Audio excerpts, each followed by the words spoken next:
Korang tahu tak, ada satu negara yang sangat maju tapi langsung tak ada tentera untuk berperang? Ya, negara yang dimaksudkan tu ialah Jepun. Lepas Perang Dunia Kedua, Jepun buat satu keputusan yang ubah sejarah negara tu selama-lamanya. Selepas kalah pada 1945, Jepun diletakkan di bawah seliaan AS dan dapat perlembagaan baru pada 1947. Dan dalam perlembagaan ni, ada satu bahagian yang paling penting, iaitu Perkara 9. Isinya senang je. Jepun berjanji tak akan guna perang untuk selesaikan apa-apa masalah antarabangsa. Maksudnya, secara rasmi, Jepun dilarang ada tentera untuk tujuan menyerang negara lain.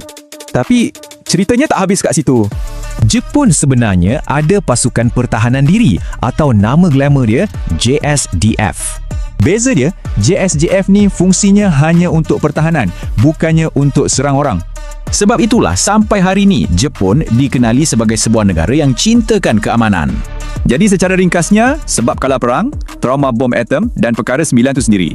Legasi perang tu memang betul-betul dah membentuk semula identiti negara Jepun. Cuba fikir sejenak. Kalau korang kat tempat Jepun masa tu, korang setuju tak dengan keputusan ni?